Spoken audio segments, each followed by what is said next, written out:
आप सभी को मेरा नमस्कार। Myself is Dheeraj Kumar Singh, practising in Allahabad High court.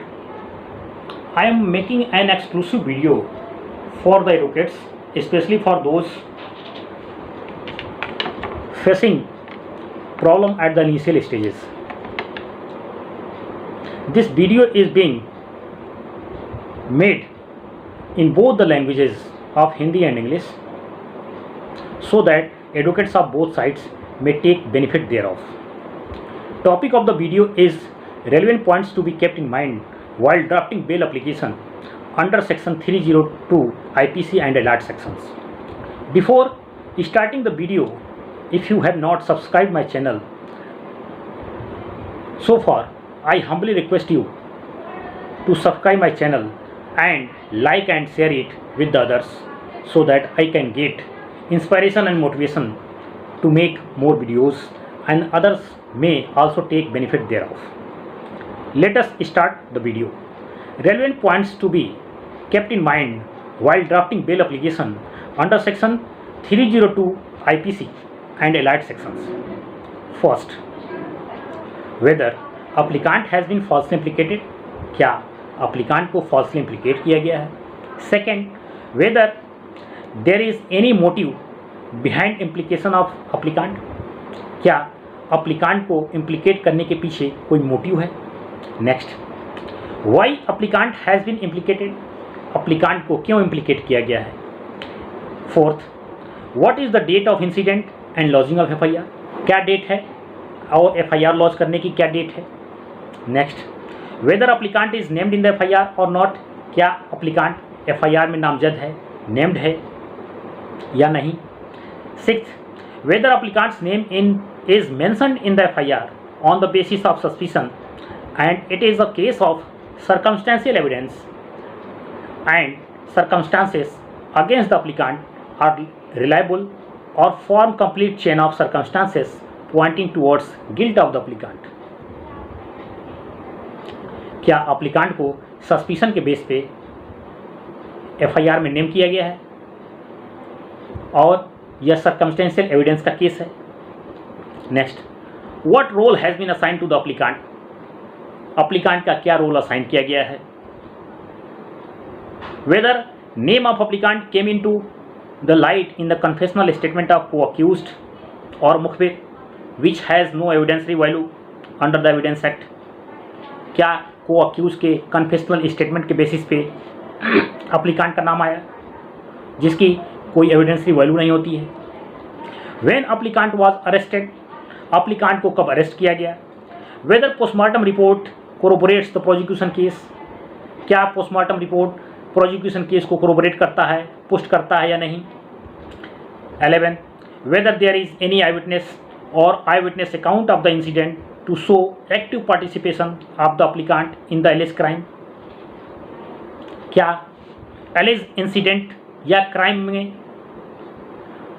applicant का पार्टिसिपेशन शो करने के लिए कोई आई विटनेस अकाउंट या आई विटनेस है या नहीं. Next, whether there is any difference between duration of death of deceased in the postmortem report and FIR, क्या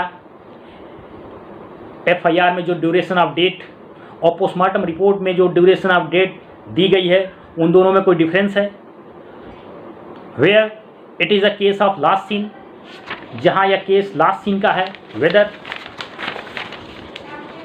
duration of death as mention in the postmortem report support the prosecution case of last seen evidence, जो postmortem report में duration of death दी गई है क्या वो prosecution case के last seen evidence को सपोर्ट करता है या नहीं. Next, whether any recovery of incriminating articles has been made from the position of the applicant और on his pointing out of और नॉट, क्या एप्लीकेंट के पोजीशन से कोई इंक्रीमेंटिंग आर्टिकल रिकवर किया गया है या नहीं. Next, when did your name come into the light and after how many times, applicant का नाम कब प्रकाश में आया और कितने समय बाद आया. 15th, from where dead body was recovered, and if dead body was recovered from a public place, whether there is any public witness of the recovery or not. Dead body कहाँ से रिकवर की गई, और यदि dead body किसी public place से recover की गई तो कोई पब्लिक विटनेस है या नहीं. Next, whether there is any inconsistency in the statement of informant and witness recorded under section 161 CRPC. क्या इंफॉर्मेंट और विटनेसेस के जो बयान हैं 161 के, उसमें कोई इनकन्सिस्टेंसी है. 17, whether there is any reliable evidence against the applicant to connect him with the present crime. क्या अप्लीकांट के विरुद्ध कोई रिलायबल एविडेंस है जो उसको प्रेजेंट क्राइम में कनेक्ट करता हो. 18th, whether there was an old enmity between the deceased and applicant. क्या अप्लीकांट और डिसीज के बीच कोई ओल्ड एनिमिटी थी. 19th, whether there is general allegations और specific allegations against the applicant. क्या अप्लीकांट के अगेंस्ट कोई जनरल एलिगेशन है या स्पेसिफिक एलिगेशन है.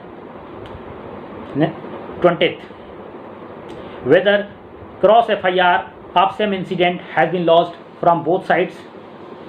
क्या सेम इंसिडेंट का कोई क्रॉस FIR लॉन्च किया गया है और दोनों साइड को इंजरी प्राप्त हुई हैं.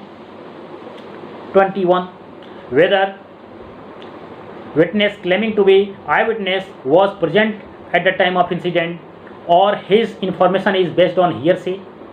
क्या जो विटनेस जो कि अपने आप को आई विटनेस क्लेम कर रहा है वो घटना के समय उपस्थित था या नहीं, या उसकी सूचना हियरसे पे बेस्ड है. 22, वेदर को accused has been granted bail. क्या को अक्यूज को बेल ग्रांट कर दी गई है या नहीं. 23, to whom main role has been assigned और एट्रीब्यूटेड. मेन रोल किसको असाइन किया गया है. 24, where it is a case of missing, whether prior to lodging of the FIR missing report was lost और नॉट. जहाँ यह केस मिसिंग का है, क्या FIR लॉन्च करने के पहले कोई मिसिंग रिपोर्ट लॉन्च की गई थी या नहीं. Where missing report was launched in which applicant was not named. और जहां मिसिंग रिपोर्ट लॉन्च की गई थी उसमें FIR को नेम किया गया था नहीं. Whether applicant has been named in the FIR subsequently taking a new story all together. क्या अप्लीकांट को FIR में टोटली डिफरेंट स्टोरी लेते हुए नेम किया गया है. 25, whether there is any injury from the weapon alleged to have been recovered from the applicant. क्या applicant के हाथ में जो वेपन दिखाए गए हैं उससे डिसीज को कोई इंजरी सस्टेन हुई है या नहीं. 26, whether explanation of delay in lodging the FIR or regarding incident injuries sustained by the other side has been mentioned or not. क्या FIR लॉन्च करने में जो डिले किया गया है उसको FIR में एक्सप्लेन किया गया है या नहीं, और दूसरे साइड को जो इंजरी प्राप्त हुई है उसको FIR में एक्सप्लेन किया गया है या नहीं. 27, whether there has been any improvement in the prosecution case which is not the case of the FIR. क्या प्रोसिक्यूशन केस को इम्प्रूव किया गया है जो कि FIR का वर्जन नहीं था.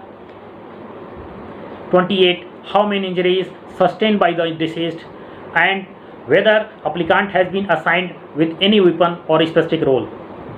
डिसीज के द्वारा कितनी इंजरी सस्टेन की गई हैं और क्या अप्लीकांट के हाथ में कोई वेपन दिखाया गया है या उसको कोई रोल स्पेसिफिक रोल असाइन किया गया है. 29, whether alleged eye witness have subsequently introduced after lodging of the FIR who were earlier not mentioned as eye witness in the FIR. क्या आई विटनेस को सब्सिक्वेंटली इंट्रोड्यूस किया गया है जिसको कोई FIR में नेम नहीं किया गया था. 30, वेदर इन्फॉर्मेंट और witness have become hostile during course of trial. क्या विचारण के दौरान इन्फॉर्मेंट या विटनेस होस्टाइल हो गए हैं.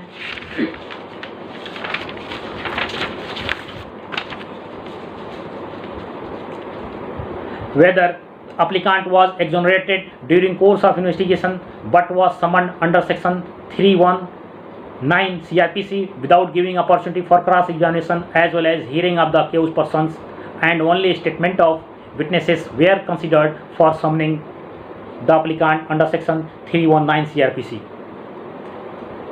क्या applicant जिसको कि इन्वेस्टिगेशन के दौरान एक्सोनरेट कर दिया गया था, जिसको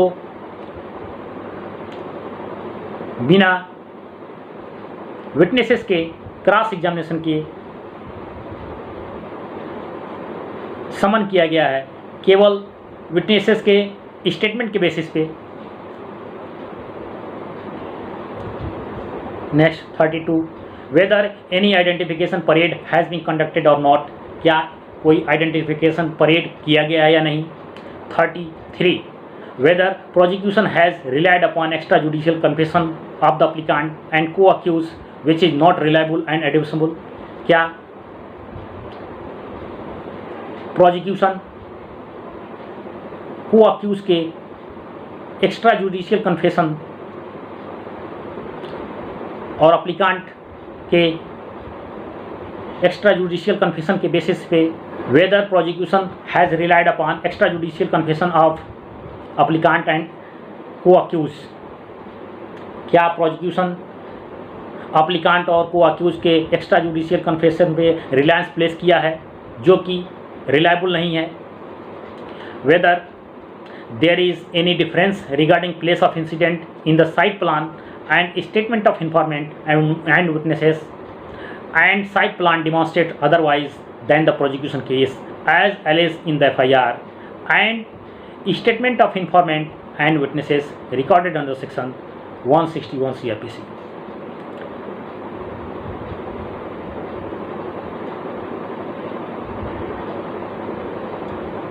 क्या साइट प्लान में जो प्लेस ऑफ इंसिडेंट शो किया गया है और इंफॉर्मेंट और विटनेसेस के बयान में जो प्लेस ऑफ इंसिडेंट शो किया गया है, दोनों में डिफरेंस है।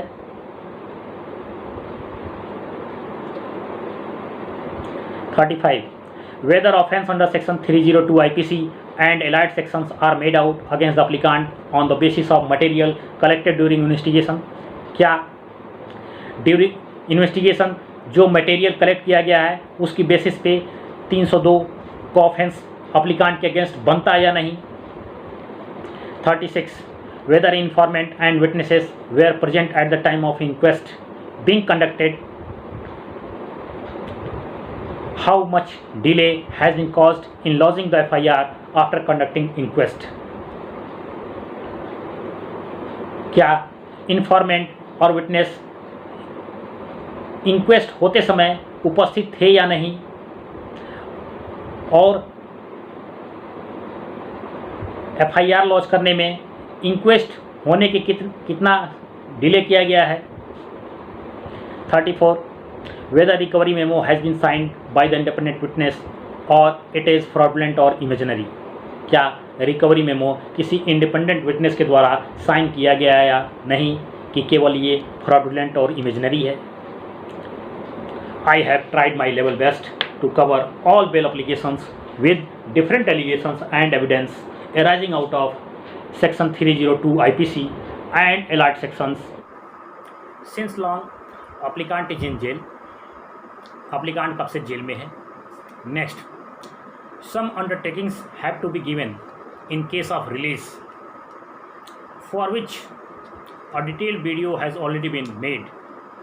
Required documents for filing bail application: first, copy of FIR; second, inquest report; third, site plan; fourth, postmortem report of the deceased; fifth, recovery memo if any; sixth, statement of informant and witnesses recorded under section 161 CRPC; seventh, missing report if any; eighth, GD entry; ninth, entire case diary if investigation concluded; 10, free copy of the bail rejection order of the court below in case bail application is to be filed before the High Court. If any point in your perspective has left, please point it out in the comment box that will be covered in my next video. Please subscribe my channel and like and share it with others. Thank you for watching my video patiently and attentively.